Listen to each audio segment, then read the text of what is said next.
Au cœur du Pacifique Sud, la Nouvelle-Calédonie est un joyau de la biodiversité.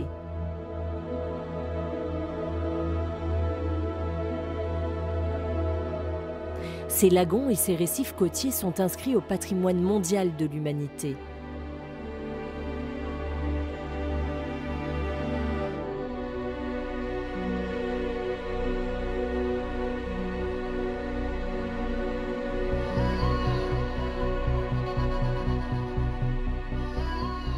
Mais son plus grand trésor marin se trouve bien plus loin du littoral, dans des zones éloignées, à plusieurs jours de navigation.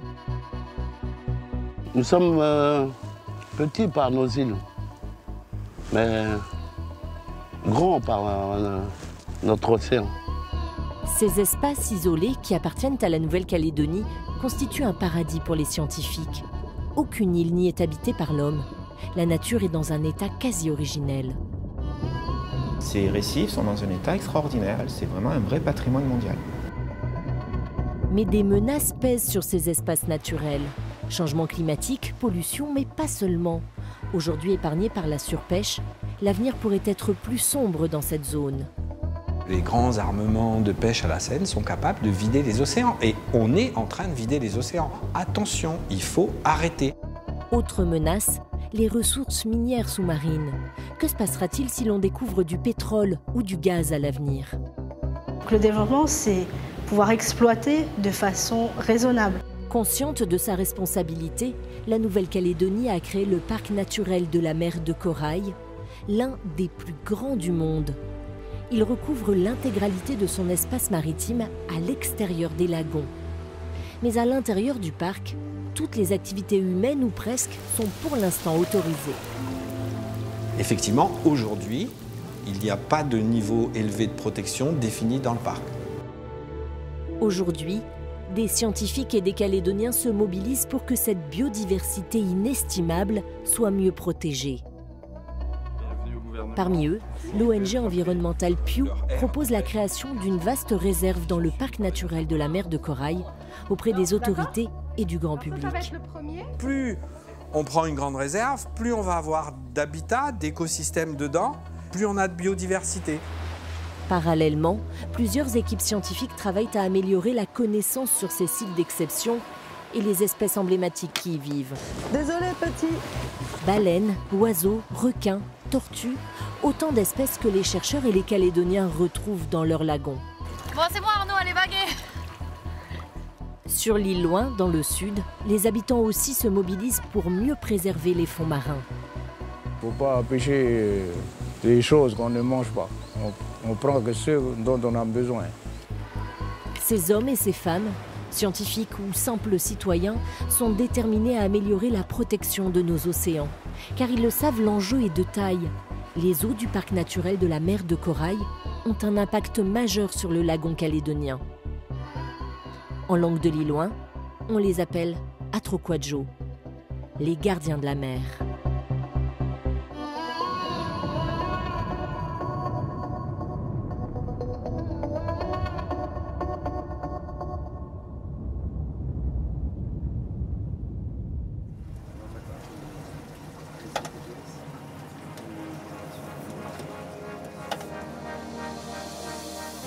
Ce matin-là, dans le lagon sud, un bateau met le cap vers l'îlot Huot. À son bord, la scientifique calédonienne Tiffen Reed. Elle veut essayer de capturer des tortues nées dans les fameuses zones éloignées du parc et qui rejoignent les eaux du lagon pour se nourrir. Pour cela, elle est aidée par Arnaud Wetty, un marin expérimenté, originaire de l'île Loing. Ouais, Arnaud, c'est un super capitaine. Non, il connaît la zone de nuit, les yeux fermés, en pleine tempête, il n'y a pas de souci. Sans GPS, il s'en sort. Comme tous les habitants de l'île Loing, Arnaud a passé toute sa vie sur l'eau. La mer, c'est un peu sa deuxième maison. Aujourd'hui, on a un spot magnifique. Si jamais on a appelé à perdre tout ça, ça va faire mal. Hein. C'est important si on veut préserver tout ça pour les générations futures. Quoi. Donc c'est vraiment important pour nous. Quoi. La collaboration avec les habitants de l'île Loing est primordiale pour la scientifique. Eux, ils vont vraiment nous apprendre les petits coins, les manières qu'ont les tortues dans des endroits vraiment précis, devant chez eux, des choses qu'eux, ils ont vues. Et surtout, ce qu'ils vont nous apporter, c'est des connaissances sur le passé. Comment c'était avant. On n'a pas de données historiques, on va dire, sur le mouvement des tortues dans les 20 dernières années. Eux, ils l'ont quand même. Après 30 minutes de navigation, l'îlot Huo se dessine enfin. Et une première tortue apparaît. Jolie tortue là à droite. Ouais. On dirait un imbriqué. Immédiatement, Tiffen Reed se met en tenue de plongée. Une partie de cache-cache s'amorce avec le bateau. Pas facile d'attraper un animal si vif. Là, droite.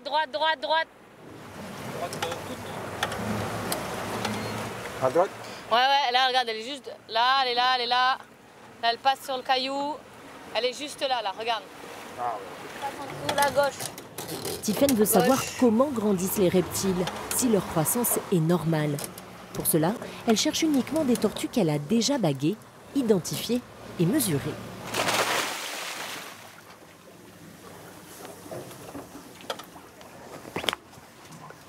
Hop là. Bon, mais elle n'est pas baguée. Donc ça fait pas partie des individus qu'on avait attrapés la dernière fois. Donc elle va pouvoir repartir à l'eau. Vous n'avez pas le droit de la manipuler plus que ça. Non, mais là c'est juste qu'aujourd'hui c'est pas le but de la mission. On est vraiment là pour faire des taux de croissance. Donc au final, celle-là elle va repartir à l'eau. Bon allez cocotte, dans 3 ans. Dans cette partie du lagon, Tiffen Reed suit 80 tortues.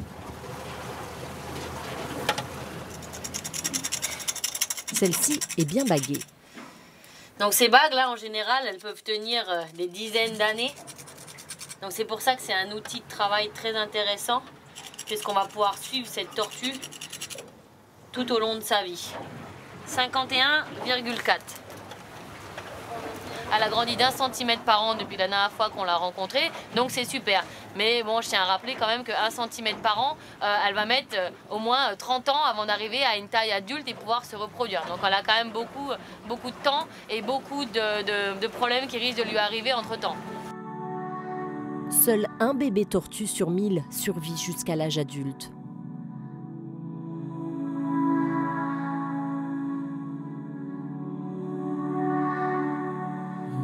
« 30 minutes plus tard, une troisième tortue est repérée. Comme les 2 tiers de ses congénères, celle-ci vient des eaux du parc naturel de la mer de Corail. Préserver cette zone est donc essentiel, car les tortues vertes sont en danger au niveau mondial. Le récif d'Entrecasteaux, c'est là où il y a le plus de pontes de tortues vertes en Nouvelle-Calédonie. Donc c'est quand même très intéressant de voir que les tortues du Grand Lagon Sud sont pour la plupart nées dans le parc marin d'Entrecasteaux. Il y a quand même 1000 km entre les 2 zones. On va dire pour préserver les tortues, on ne peut pas préserver qu'une petite zone. On ne peut pas préserver juste l'îlot Huo pour protéger les tortues de l'îlot Huo. Bien sûr, une réserve géante qui couvrirait toutes les migrations des tortues au départ ou qui sont nées en Nouvelle-Calédonie, c'est sûr que ça serait la solution. Ces tortues du Lagon Sud sont donc nées à plus de 40 heures de navigation sur les atolls d'Entrecasteaux. Ces récifs appartiennent donc au parc naturel de la mer de Corail. Ce parc, créé en 2014, couvre l'intégralité de la zone économique exclusive de la Nouvelle-Calédonie, c'est-à-dire toutes les eaux à l'extérieur des lagons. La zone est immense, 2 fois la taille de l'Hexagone. Elle englobe donc les atolls d'Entrecasteaux, les récifs de l'Astrolabe et Petrie, les plateaux des Chesterfield ou encore les îles volcaniques de Matthew et Hunter. C'est le plus grand parc naturel de France et même d'Europe. Dans les eaux du parc se côtoient 25 espèces de mammifères marins comme les baleines ou les dauphins et une 50aine d'espèces de requins. C'est un véritable paradis pour ces animaux et les chercheurs qui les étudient. Direction justement les eaux du parc naturel de la mer de Corail. À 450 km de Nouméa, nous rejoignons les récifs de l'Astrolabe. À bord du navire du gouvernement de la Nouvelle-Calédonie, l'Amborella, 5 scientifiques venus de Nouvelle-Calédonie, de Montpellier, mais aussi d'Hawaï. Ils sont ici pour explorer ces sites quasi vierges nommés Pristine en anglais. Pristine, c'est également le nom qu'ils ont donné à ce programme dirigé par Laurent Vigliola de l'IRD. Il est accompagné de Stéphanie D'Agata, sa doctorante. C'est la toute première fois qu'elle s'apprête à plonger dans un récif pristine. Cet instant, elle l'a imaginé des centaines de fois. Quand on est plongeur, c'est clair que d'arriver dans des endroits comme ça, on n'a qu'une envie, c'est d'aller voir ce qu'il y a sous l'eau, quoi. On a envie de voir voilà, si c'est vrai ou pas, quoi. Si le mythe est vrai ou pas, quoi. Attention au requin. On passe sur le requin. C'est parti pour un voyage à travers un territoire intact de toute présence humaine.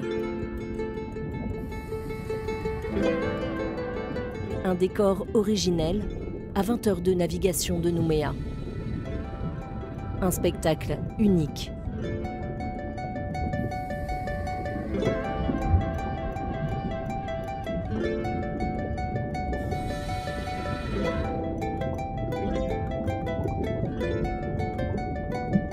C'est impressionnant, ça grouille de vie, et il y a tout, quoi. Il y a vraiment tout. Il y a du requin,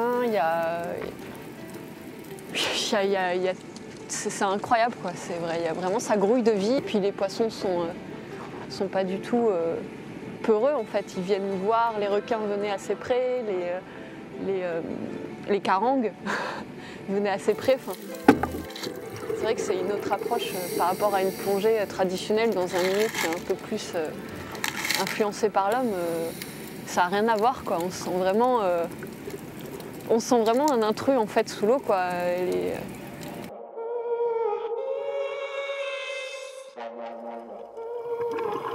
L'équipe est ici pour effectuer un comptage de poissons.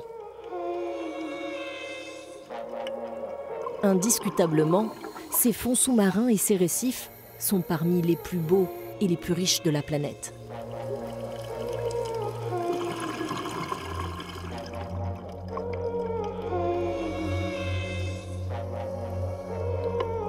Le parc naturel Mer de Corail possède 30% de toute la planète, un tiers de ces derniers récifs. Et il en reste très peu, 1,5% sur la planète, qui sont très loin de l'homme.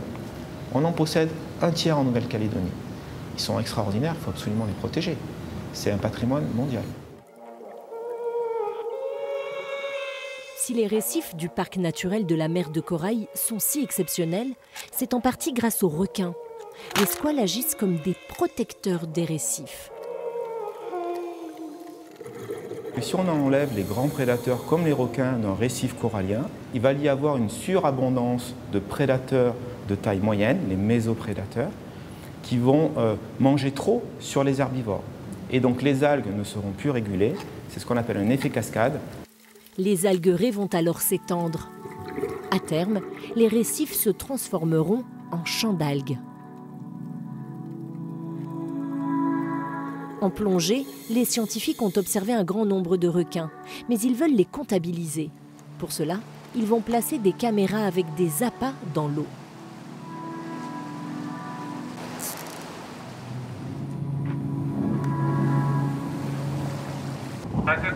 Oui.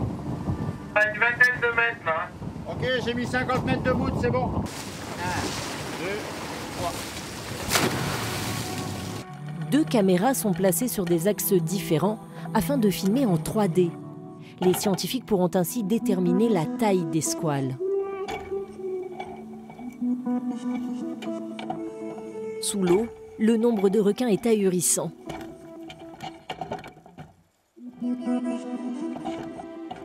Ouais, il est beau quand même.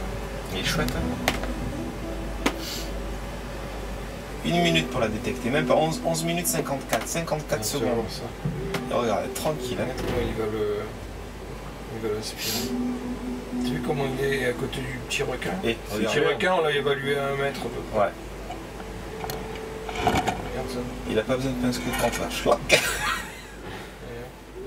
Après analyse, les résultats sont exceptionnels. On compte 90% de requins de plus dans ces zones éloignées que dans le lagon de Nouméa. Partout ailleurs dans le Pacifique et dans le monde, il faut bien comprendre que quand vous plongez dans l'eau, vous ne voyez quasiment pas de requins de récif. Dans ces endroits-là, à chaque fois que vous plongez, il y a des requins. Il y a aussi toutes les autres espèces de poissons qui assurent toutes les autres fonctions. Le parc naturel est donc une véritable zone refuge pour les squales, décimées sur la planète.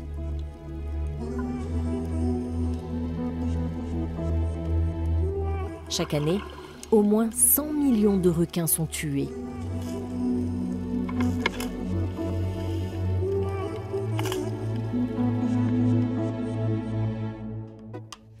À 450 km de là, retour dans le lagon sud de la Nouvelle-Calédonie, à Lilloin.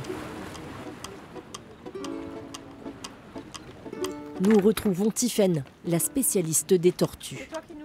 Elle est venue en compagnie de Christophe Chevillon et Aline Chaffard de l'ONG Pew.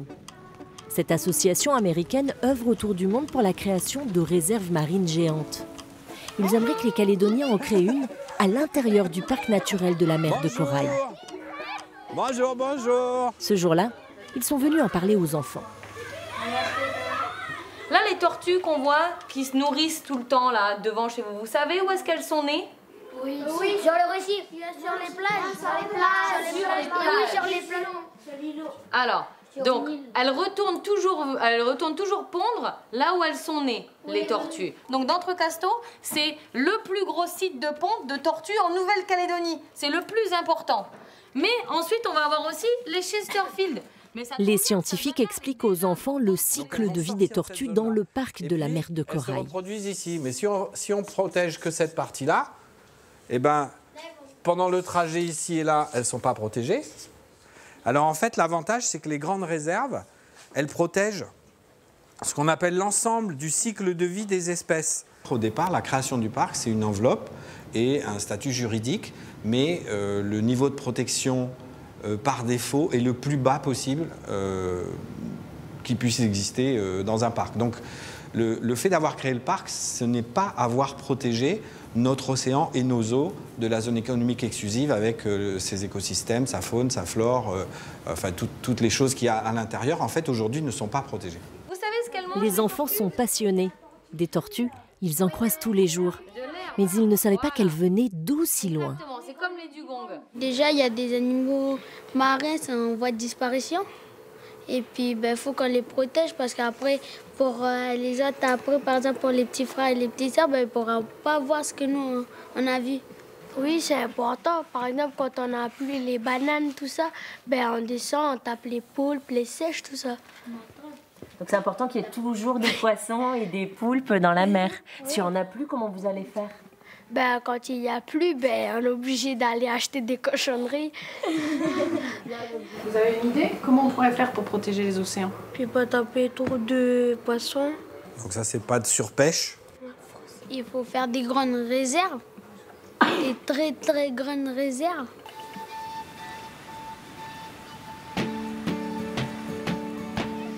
Pour ces enfants kanaks, la mer est plus qu'un terrain de jeu. Elle est sacrée. Protéger leur environnement leur semble naturel, eux qui sont entourés de zones de réserve dans le lagon. Sur l'île, Théophile Capetta s'apprête à aller pêcher pour son repas du soir. Ce coutumier constate au quotidien la baisse du nombre de poulpes sur le platier. Il n'y a plus comme à une certaine époque. Là, ça a diminué énormément. Quand on allait sur le platier, là devant, à une certaine époque, il y a 10, 15, des fois une vingtaine. Maintenant, là, il n'y a plus.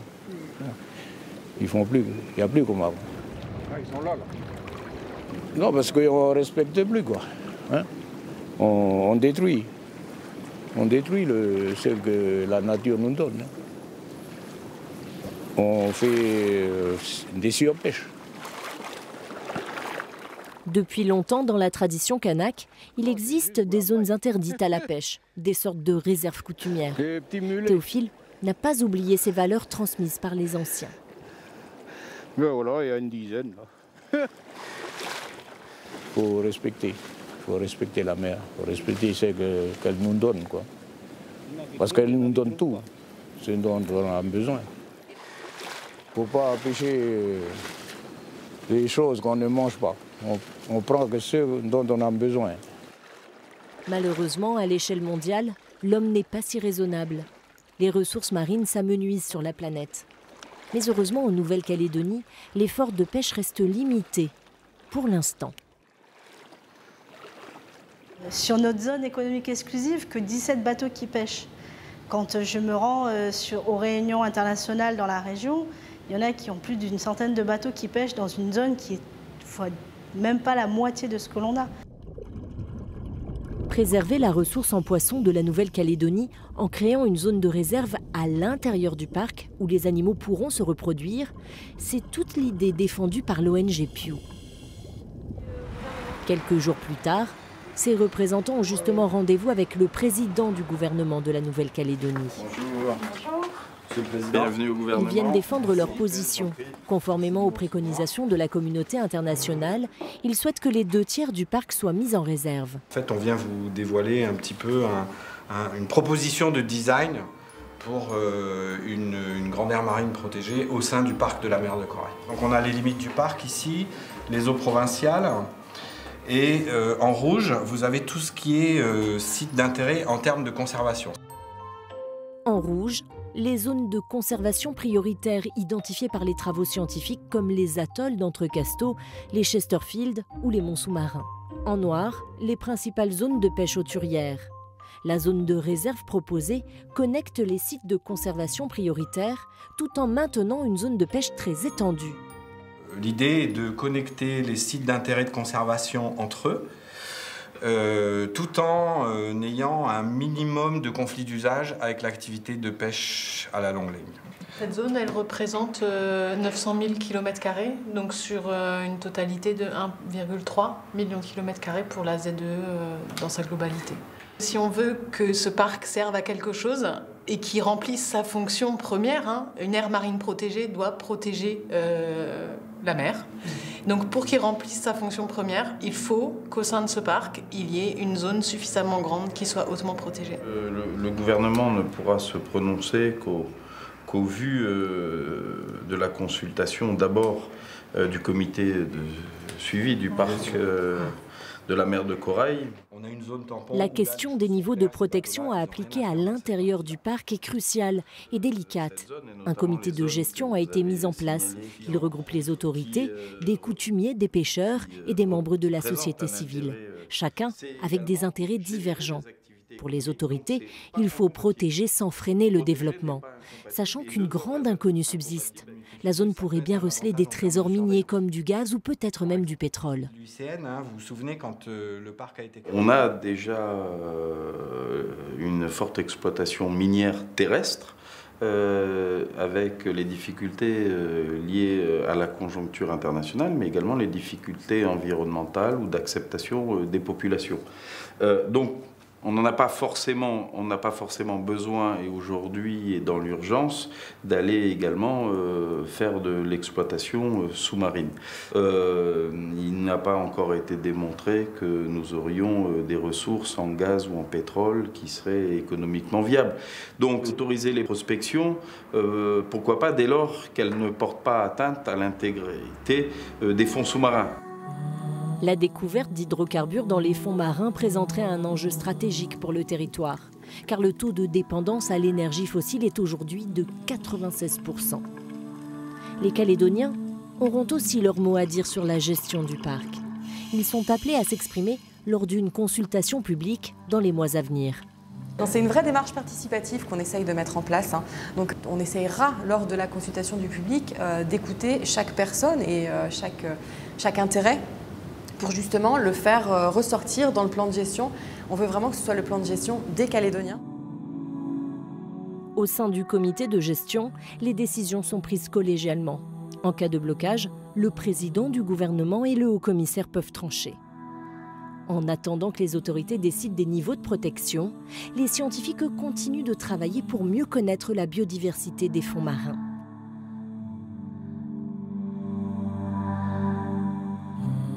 À 650 km de Nouméa, retour vers les atolls d'Entrecasteaux. Nous retrouvons Laurent Vigliola avec une autre équipe de scientifiques. 11h25. Il débute une nouvelle mission, nom de code Apex. Le chercheur étudie toujours les requins du parc, mais cette fois-ci pas question de les observer de loin. Les scientifiques capturent des squales pour les équiper d'émetteurs et suivre leur déplacement. Pour identifier ce premier requin, l'équipe va fixer une bague numérotée sur son aileron.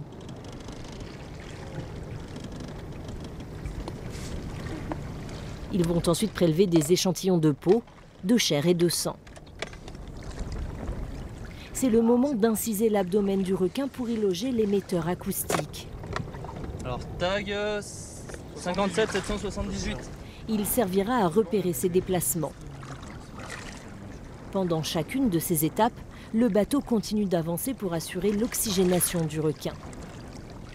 L'opération n'a duré que quelques minutes. Au suivant. Sous l'eau, des hydrophones sont installés. Ils vont détecter chaque passage de requin grâce aux émetteurs.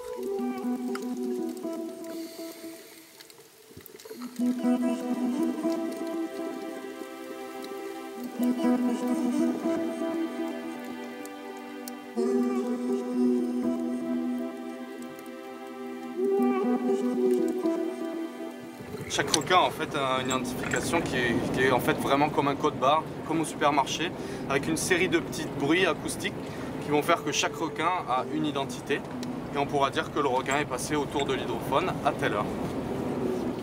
Cette mission a débuté en 2015. En tout, 156 requins ont été équipés d'émetteurs et 78 hydrophones ont été installés, notamment à Entrecasteaux, au Chesterfield et dans le Grand Lagon Nord, pour former un véritable réseau de surveillance acoustique.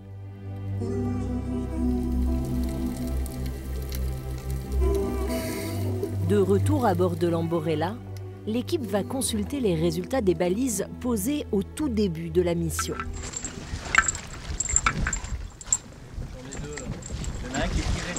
Je te mets la communication Bluetooth. 1, 2, regarde la lumière. 3, 6. Oh là là, 39 700 détections. Combien 39 000. 40 000 présences de requins et 600 000 séries de sonores donc, qui va sur l'appareil. C'est énorme.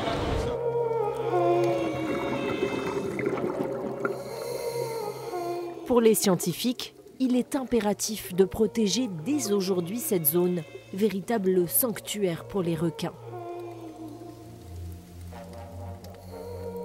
Ces récifs sont tellement loin qu'ils sont protégés naturellement. Il n'y a pas vraiment de conflit d'usage parce qu'il n'y a pas vraiment d'usagers aujourd'hui. Donc les protéger aujourd'hui, c'est facile. Si on rediscute ensemble dans 30 ans, quand les ressources en poissons auront diminué et les gens vont les pêcher de plus en plus loin, et un jour vous aurez de l'usage dans ces zones-là et quand vous voudrez les protéger, ça sera très difficile. Donc c'est non seulement des endroits qui sont extraordinaires et protégés naturellement aujourd'hui, mais c'est aussi des endroits qui sont relativement faciles à protéger parce qu'il n'y a pas trop de conflits d'usage. Donc c'est le moment d'agir.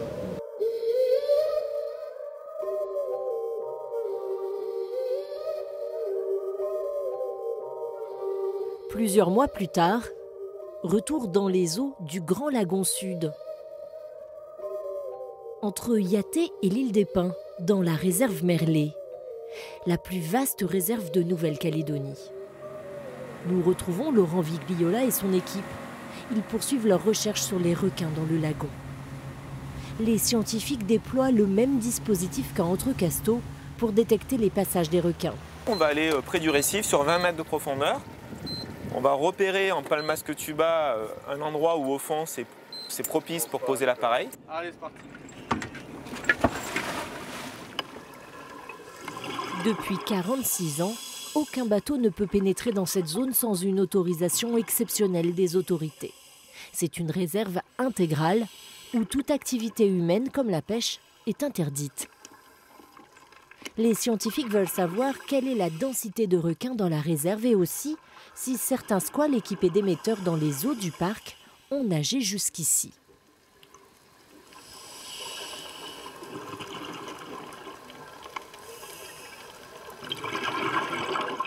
Et vous avez vu du requin ou pas? Non, rien du tout. D'accord. Pas un poisson, rien. Pas terrible. On va pâter, on va pâter. C'est bon. 22, tu peux y aller. Dans le parc de la mer de Corail, les requins s'étaient très vite agglutinés autour de l'appât. Mais cette fois, l'attente est bien plus longue. Dans cette réserve, les requins sont 2 fois moins nombreux que dans les eaux du parc naturel de la mer de Corail. Et ceux qui y circulent ont appris à être sur leur garde, car nous ne sommes qu'à 4 heures de navigation de Nouméa. ces requins sont très méfiants parce qu'ils connaissent l'homme. Vous voyez, donc il y a une altération du comportement qui fait qu'on attend beaucoup avant de pêcher quand même. Mais j'espère bien qu'on va pêcher quelque chose parce que je sais qu'il y en a ici. Alors, presque 11 heures, on n'a rien attrapé encore. L'équipe retente sa chance quelques milles plus loin. 11 heures. C'est désespérément calme. Hein. Ce jour-là, malgré 4 heures de patience, toujours pas de requin. On a, nous, ici en Nouvelle-Calédonie, la réserve Merlet qui est très vaste, mais qui n'est pas suffisamment vaste pour protéger complètement le requin. Le requin y est protégé, mais pas à des niveaux de ce qu'on observe sur les récifs isolés du parc naturel. Pour ces scientifiques, créer des réserves de grande taille est donc primordial pour protéger les requins, ces gardiens de l'état de santé des récifs. Je pense que tout le monde peut comprendre qu'un grand animal a besoin de vastes espaces pour faire sa vie. On ne protège pas de la même manière un poisson clown qui fait quelques centimètres et qui est associé à son anémone de mer, et puis un requin ou un grand poisson de manière générale, hein, une loche, un mérou ou une carangue. Ces animaux ont besoin d'espace. Et si on veut protéger ces animaux, il faut que l'aire marine protégée, la réserve, soit au moins de la taille de l'espace de vie de cet animal.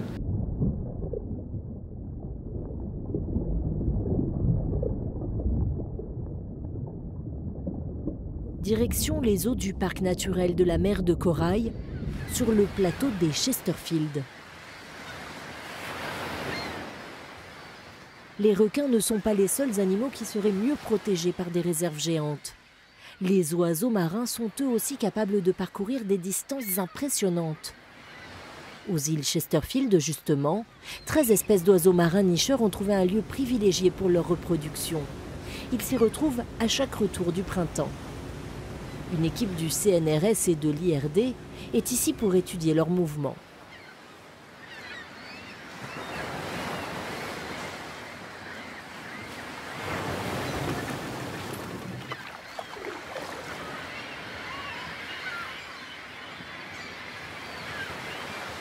En bas, une femelle ensuite au premier plan, et à gauche et à droite de la femelle, au milieu, il y a 2 mâles avec chacun un poussin. Donc je vais y aller là. Henri Weimerskirch est écologue. Il sait que ces oiseaux marins parcourent de longues distances pour se nourrir. Mais il manque de données précises sur leur parcours dans les eaux du parc. Le but de sa mission, attraper des oiseaux de différentes espèces pour les équiper de balises. Il commence par les frégates. Donc là, c'est une femelle. Les petites pattes, les mini-pattes. C'est un oiseau qui est essentiellement aérien. Il est en vol en permanence. Il a juste besoin des pattes pour s'agripper à des branches. Donc en fait, les tarses sont extrêmement réduits par rapport à n'importe quel autre oiseau. Tu vois aussi les frégates comptent parmi les oiseaux les plus mobiles sur la planète, capables de parcourir des dizaines de milliers de kilomètres. Donc là, un premier groupe de plumes qui est pris par le scotch. Ensuite, là c'est la femelle qui cherche à revenir au nid, donc on va vite, après avoir mis un peu de colle, on sèche et on la relâche tout de suite, comme ça. Et voilà. Ok. Chesterfield est un terrain d'étude privilégié. Les oiseaux sont partout. Après avoir équipé une frégate, il va maintenant tenter d'attraper un fou. Ils sont reconnaissables à leur bec et leur gorge, colorés de rose et de bleu. C'est une femelle, une bonne grosse femelle, avec une voix rauque, alors que l'autre il avait une voix très aiguë. Et voilà. Les fous à pieds rouges, eux aussi, partent souvent plusieurs jours en mer.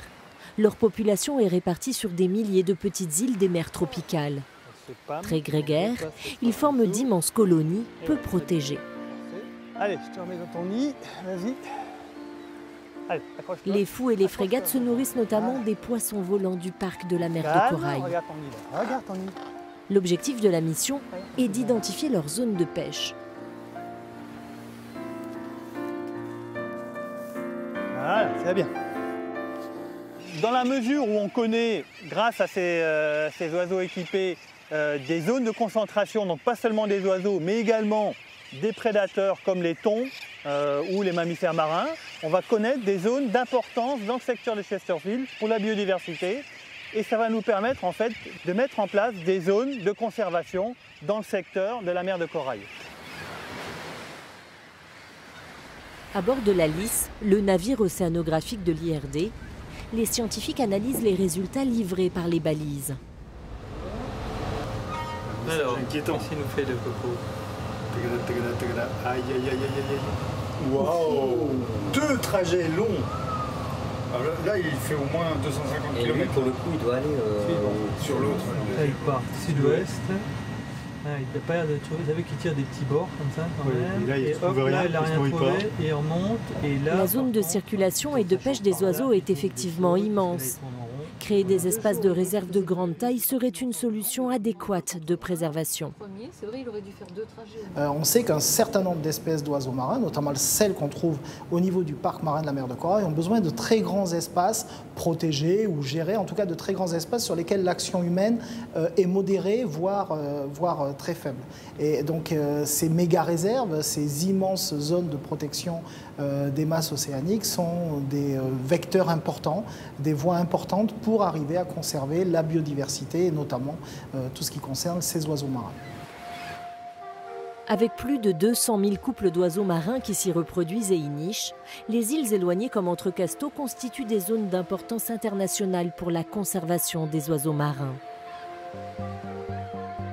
Protéger le parc de la mer de Corail est indispensable à la survie des oiseaux marins des Chesterfield, mais aussi à ceux du lagon calédonien. Nous quittons le plateau des Chesterfield. Retour dans le lagon, au sud de la Grande Terre, sur l'îlot Mato.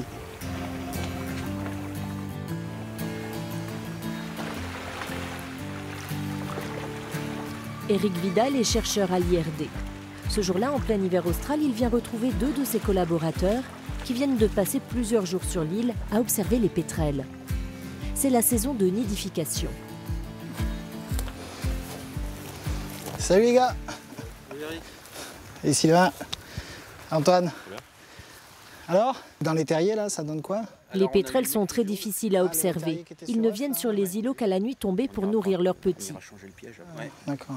On a un nouveau couple avec un œuf qui n'était donc ça fait ça. Ah, par rapport à la fois précédente, un nouveau, complètement nouveau. Donc là on en est à 3. Ah, c'est pas mal, terriers. Je te propose d'aller sur le dernier terrier qu'on a trouvé. Où on a... Qui est en haut? Qui est en haut Voilà, ou... on va installer un piège. D'accord. Bah, très bien. Bah, on va aller voir ça. Hein.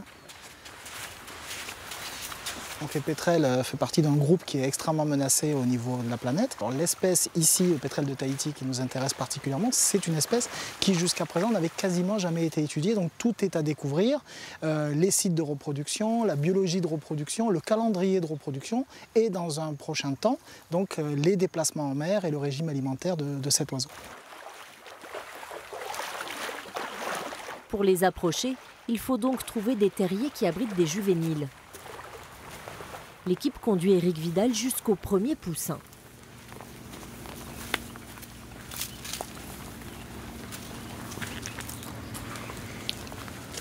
Bon, les brindilles sont toujours là. Donc, comme on avait vu un nourrissage la nuit précédente, ça n'a rien de surprenant puisqu'on s'attend. Pour l'instant, on va quand même vérifier si le poussin est toujours en bonne santé dans son terrier, donc on va prendre le buroscope. Les scientifiques introduisent alors une caméra à l'intérieur du terrier. Là, on a un terrier qui fait à peu près 1 mètre, un peu plus.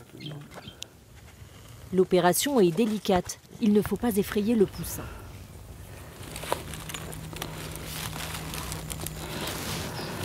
Bon, ben voilà le poussin. On le voit dans le coin inférieur droit, là. Il aurait une dizaine de jours. Son plumage en duvet et sa taille laisse penser à une dizaine de jours. Avec cette caméra, l'équipe s'assure que le juvénile est toujours vivant. Car certains peuvent parfois mourir de faim quand leurs parents ne leur amènent pas assez de nourriture du large.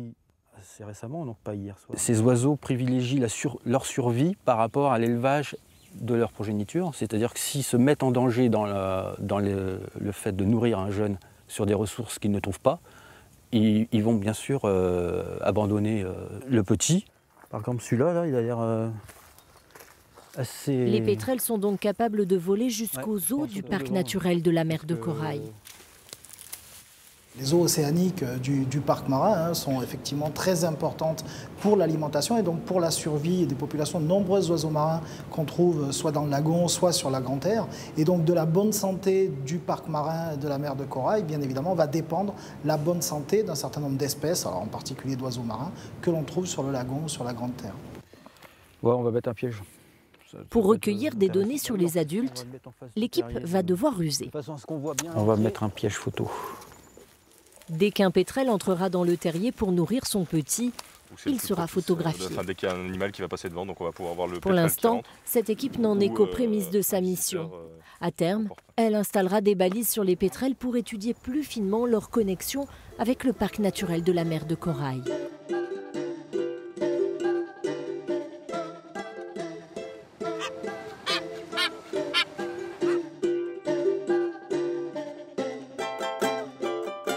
Pendant qu'Éric Vidal et son équipe s'intéressent aux pétrels sur l'îlot Mato, à quelques centaines de mètres de là, commence un spectacle extraordinaire.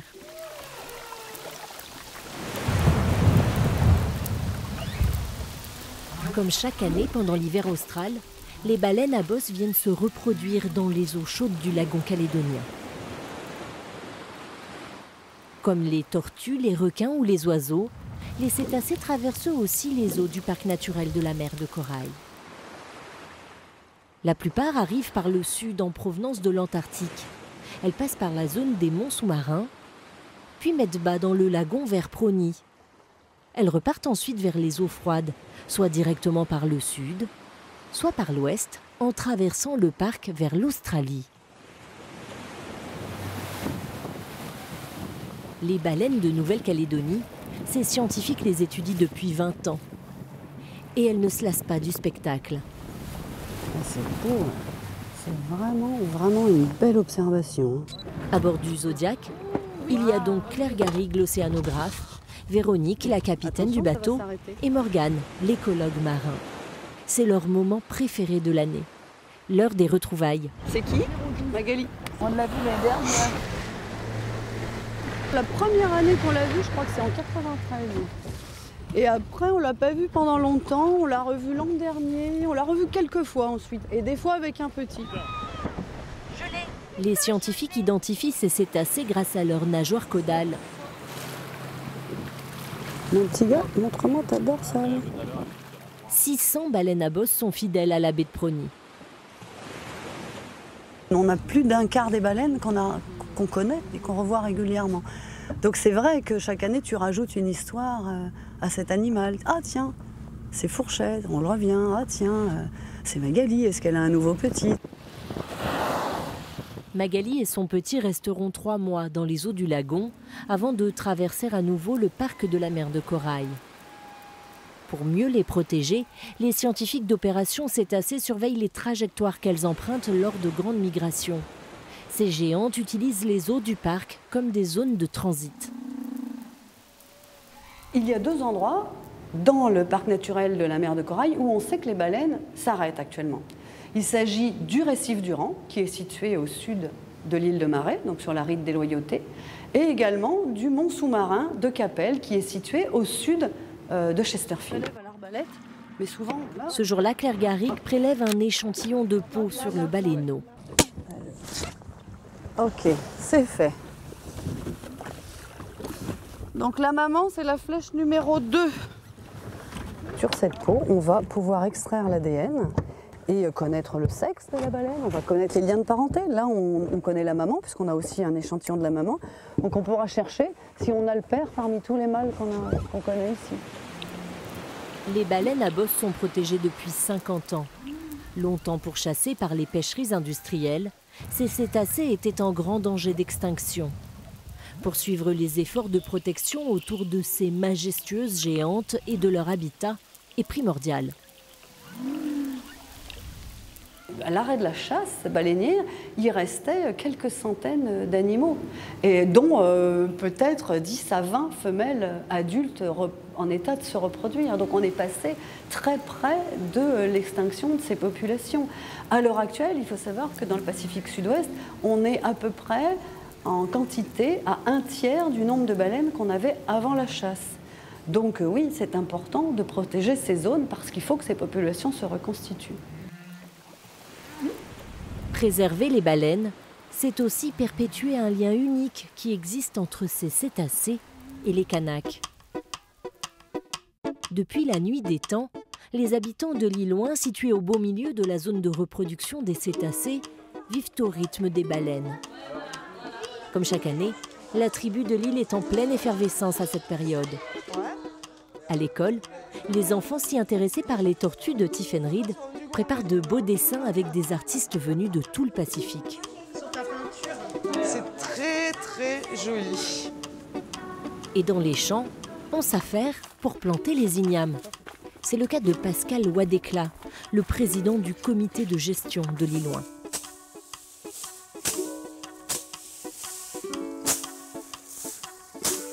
Les baleines arrivent ici en fin juin, début juillet.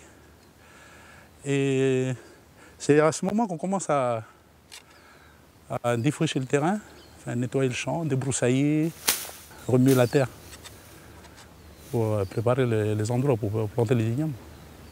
C'est depuis avec la nuit des temps avec les vieux. Comme avant, le calendrier n'existait pas, donc ils se basent sur la nature. Voilà. Dans la culture kanak, l'igname a une valeur sacrée. C'est dire l'importance chaque année du retour des baleines. Vous savez, on dit souvent qu'on n'est pas kanak si on n'a pas d'igname. Avec l'igname, que ce soit dans le mariage ou dans les décès, ou bien les baptêmes par exemple, c'est l'igname qui nous donne la valeur sur les mots. Pendant que Pascal travaille son champ, Tiefenried, la spécialiste des tortues, et Aline Chaffard de l'ONG Pew ont rendez-vous à la maison commune de l'île Loing. Donc je vous présente Tiefenried qui vient passer la journée avec nous. La saison des baleines est une nouvelle occasion pour défendre le projet de réserve géante au sein du parc. Pour cela, l'ONG a rassemblé des artistes de tout le Pacifique. Ils vont passer plusieurs jours ici à créer sur le thème de la protection des océans. Leurs œuvres seront ensuite exposées au Centre culturel Chibaou à Nouméa. Ce jour-là, Aline et Tiffen leur présentent les objectifs fixés par la communauté internationale en matière de préservation des océans. C'est vrai que c'est des milieux qui sont vraiment séparés. Donc c'est vrai que là, c'est important de faire de la sensibilisation tous ensemble, utilisant la science et l'art. Au final, c'est une super idée. Ce qui veut dire aussi, c'est qu'on dira la même chose avec des langages différents et des supports différents. Ouais, mais le message sera transmis et à chacun de déchiffrer ce message. C'est là où c'est important. On a la responsabilité, chacun, de faire quelque chose pour ces zones qui sont loin de nous, mais qui assurent notre survie. Et c'est le projet qu'on essaye de mener ici. Selon la communauté scientifique, il faudrait créer d'immenses réserves dans les océans pour protéger leur biodiversité. Mais aujourd'hui, voici la situation. Donc on en est encore loin. Il faut énormément d'initiatives. À peine 2% des océans sont protégés. C'est un chiffre qui reste bloqué dans mon esprit là pour le moment. C'est 2% qui est sous protection. Je pensais qu'il y en avait beaucoup plus. En fait. Elles occupent un espace. Le travail d'un artiste, c'est de digérer ces informations justement pour sortir un travail physique, plastique. Donc voilà, il faut laisser ce temps de ce qu'on est en train de vivre ici, des explications qu'on a pu nous donner ce matin avec Pew pour voir ce qui va émerger de tout ça. Pour certains, comme Georges Noukou, l'inspiration est immédiate. Pour éveiller les consciences sur les dommages causés par le plastique dans les océans, ce militant écologiste néo-zélandais sculpte sur plexiglas.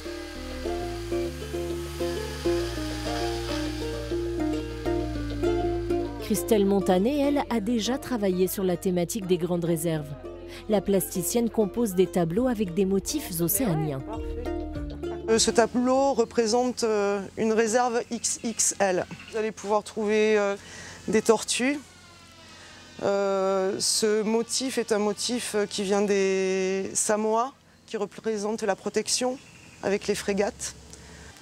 Et puis des baleines, des raimentas, des nautiles. Si nous tuons la nature, nous nous tuons nous-mêmes.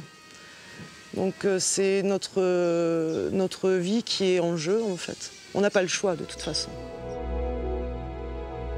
En créant le parc naturel de la mer de Corail, l'un des plus grands au monde, le gouvernement de la Nouvelle-Calédonie a fait un pas décisif pour la préservation de la biodiversité mondiale.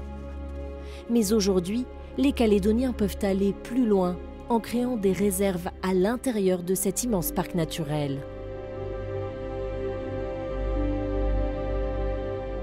Si on veut protéger ces animaux, il faut que l'aire marine protégée, la réserve, soit au moins de la taille de l'espace de vie de cet animal. Donc une petite réserve ne peut pas protéger un grand animal. C'est ainsi parce qu'il bouge. Dans les mois à venir, fort des recherches des scientifiques, les élus mais aussi les Calédoniens devront se prononcer sur les niveaux de protection et la taille des zones de réserve qui pourront être créées dans le parc naturel de la mer de Corail. Une consultation publique sera organisée prochainement. Chaque Calédonien pourra donner son avis.